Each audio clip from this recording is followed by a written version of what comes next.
Shri Naval Bharati ji, Dr. Brother senior advocate Patna high court Shri Y Giri ji, professor Thakur ji, माननीय पूर्व MLC Shri Ram बड़ी जी और सभागार में उपस्थित डॉक्टर भीमराव अम्बेडकर के विचारों से जुड़े आप सभी,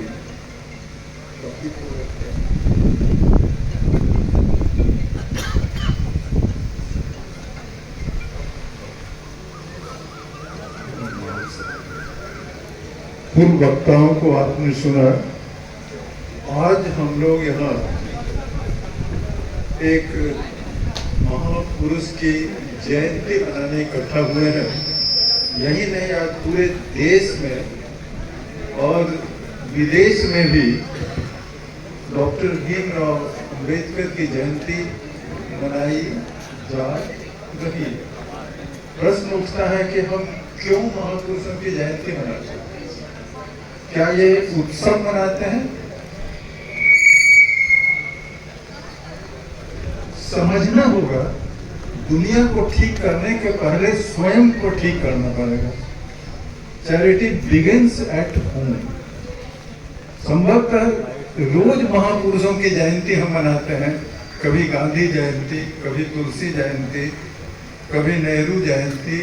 शायद ही कोई दिन होगा जिस दिन हम किसी की जयंती या पुण्यतिथि नहीं मनाते हैं। लेकिन उद्देश्य क्या है?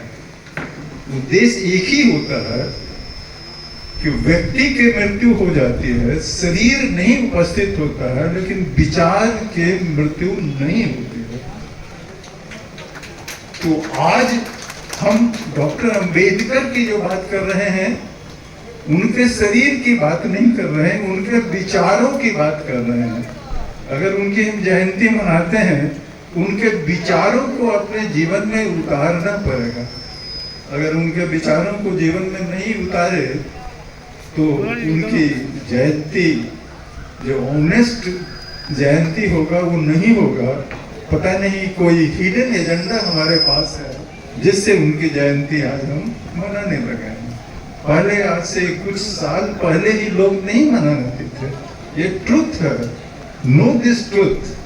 आज जब इनकी जयंती मनाना शुरू हुआ तो होड़ लग गया है।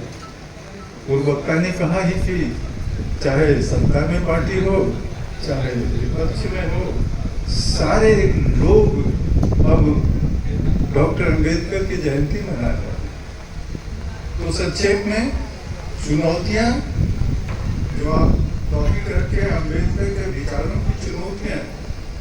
अंबेडकर का विचार शाश्वत है, उनके विचारों को कोई चुनौती नहीं दे सकता। आज हम स्वयं चुनौतियां हैं।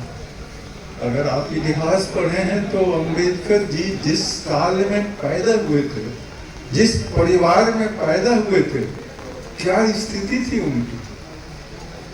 संघर्ष चाहे जैसे भी हो, उन्होंने किया। 4 सब्जेक्ट्स में PhD दिया, देश के लॉ मिनिस्टर बने और फादर ऑफ कॉन्स्टिट्यूशन भी बने।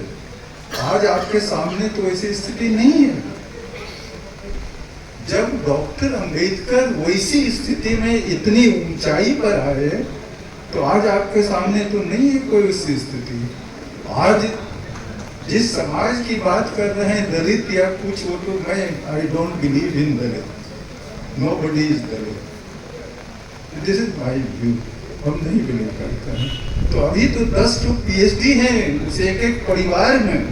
जिस समाज की बात कर रहे हैं उस समाज के एक परिवार में 10 PhD है, IAS है, IPS है। What you are doing? एक अम्बेडकर तो इतना कर दिया।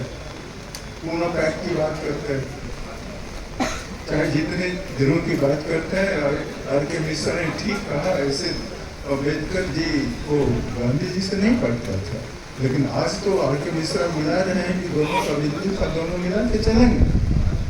बिकॉज नेचर कोई व्यक्ति नहीं होता है। अब डॉक्टर अंबेडकर की बात आगे करें थोड़ा सा, तो चूंकि मेन कंसर्न कॉन्स्टिट्यूशन बनेगा कि मैन मेड लॉ। कानून दो तरह का होता है, एक नेचुरल लॉ होता है, स्पिरिचुअल लॉ होता है, एक राज नियम होता है, जिसको मैन मेड लॉ कहते हैं। Constitution is nothing but man made law. 200 members of Constituent Assembly थे। Doctor Ambedkar was the member of the president of draft committee। 6-7 member और थे, लेकिन सबसे